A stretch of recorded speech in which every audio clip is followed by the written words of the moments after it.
Hey guys, so look, let me expand on this idea why just incomes are not going to catch up to the cost of living. And I've talked about this already. Big reason is because everybody's already in the workforce, everybody's already in the pool, including females. That's really, you saw a very large secular trend in the 70s and 80s where young prime working age women, that's when they started to join the workforce. And I've shown this chart several times on X and even Substack. You can find it over there and dig around for a second. It's there. And look, during that period in history, so like I'll just throw out a few events.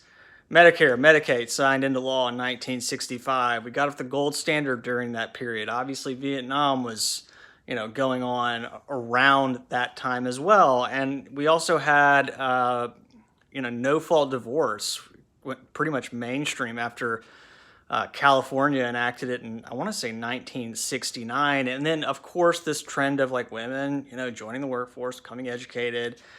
That's when you saw really that growth in all these dual income households. So you had an additional source of income in a traditional household that could afford higher prices. But more to the point, we also saw growth in all these non-family households. The reason that's relevant is because they are smaller in physical size, meaning they are oftentimes one and two person households. In fact, primarily they are just one person households.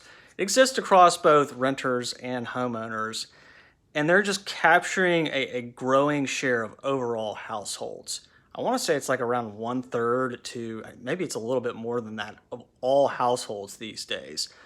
Well, why does that matter? Well, because just stereotypical oversimplification. In the face of a softening labor market, if a one person household, if they lose their job, then that can free up housing, right? Because what happens when the economy is weak, people pull resources to pay for things like housing costs, whether renting or owning. If you just want to oversimplify it for a minute, that's why this administration is doing all of these crazy things to prop it all up, because the type of household growth that we're experiencing right now is very poor. And look, if you're a worker, I mean, are you really in a position to negotiate like a 10 or 15% pay bump if you're scared to lose your job?